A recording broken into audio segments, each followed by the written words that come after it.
The six tricks to flipping a property. So here are just some of my insights. If this is a strategy that you like, if this is something you think you could do, these are the 6 tips. Please write them down. Number 1, buy at a big discount. I recommend that at least you should be looking for a 20 to 30% discount. If the market price is $1 million, you're buying at 700,000 or less. Okay, so always buy at a big discount because that's where you buy your profit.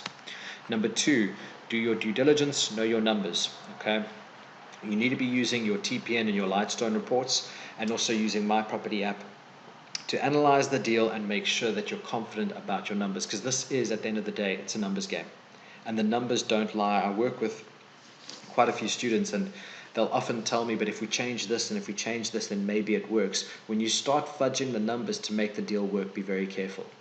Right? The deal either works or it doesn't, and if you're not using the numbers and you're not using the maths, you're going to make an emotional decision, and that's usually a bad financial decision. Structure it correctly to raise finance, and Nathan will talk about that just now.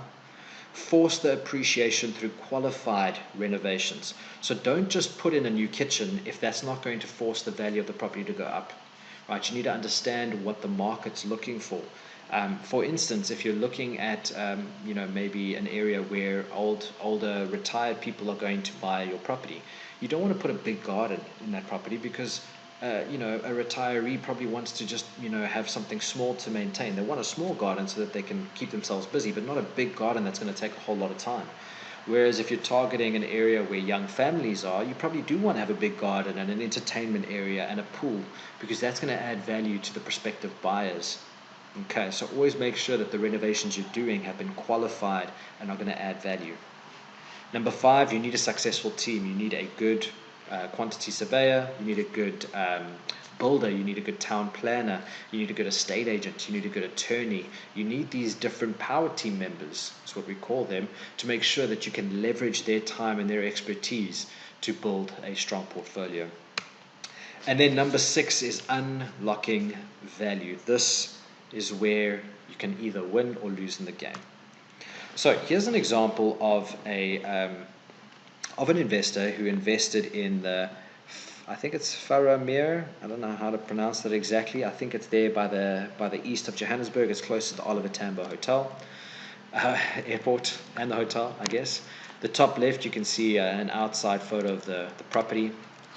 And this is what the property looks like. Okay. First thing that I'm seeing here is bottom left, the bathroom is old. It's outdated. It's not necessarily a bad bathroom, but you can see that it hasn't been looked at after, or hasn't been renovated in a long time. Okay, so there's a potential opportunity here. This is the classic flip opportunity. Now, this is what the investor did. They took this and made it into that. That, ladies and gentlemen, is unlocking massive value. So here, the bathroom, which looked like a decent bathroom, but maybe a little bit outdated. Look at how fresh and modern that looks.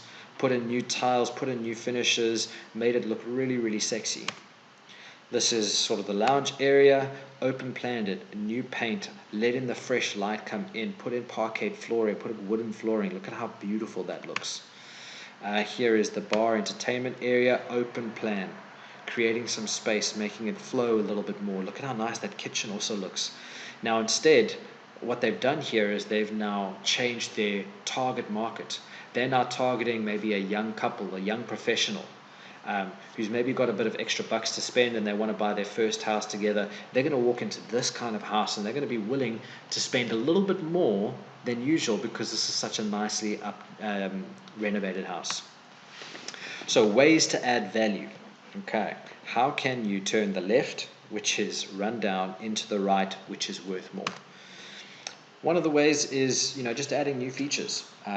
So changing the finishings of the lights, putting in a nicer tub, a nicer toilet, a nicer set of tiles, repainting the property, just essentially putting lipstick on a pig, making it prettier. Adding additional rooms. This is a great opportunity to add value to a property. Sometimes you can put a little granny flat at the back of the property. This is going to add value to a family who's got their granny living with them, or who's got some young teenagers who maybe want to live a little bit separately in a little house. Also great for student accommodation. If you've got 5 students that can stay in your property, why not create an extra 2 rooms? Put some more students in there and increase the rental that you're going to get on a monthly basis. Changing the zoning, I found that if you can go and buy a property near a university, buy it, hold it for a year, change the zoning, and then sell it to an investor, you can easily increase the value of the property to by 150,000 Rand, just by getting the right zoning, which makes it very attractive for an investor to buy it. Or a development company. Buy a property, zone it for commercial use, and sell it to a developer who's looking to purchase or develop a commercial building. Subdivide, maybe you're buying a very large property that's got a big piece of land. You can potentially subdivide, sell the piece of land off to an investor, or sell the house off and keep the land, or you can sell off both. But you buy one entity, you split them in half and you sell them off individually, and you should be able to sell it for more. Or number 5, development, so buying a piece of land, putting up a block of flats. It depends where you are in your journey. That's probably not where you want to start. But all that I'm hoping to do is plant a seed on what kind of opportunities and options you have to add value and thus force the value of the property.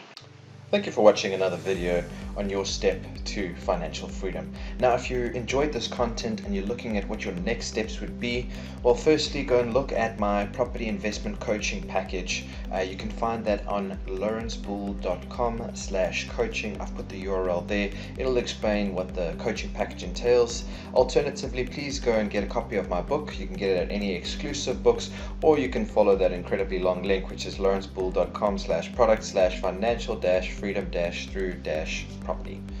Finally, go get yourself registered with mypropertyapp.online, which is the app that I use every day to analyze deals. It basically is a set of inputs that you put in, and then it'll calculate your return on investment, your exit strategy, your 20-year cash flow projections, your return on equity, everything that you need to know. Until next time, happy investing.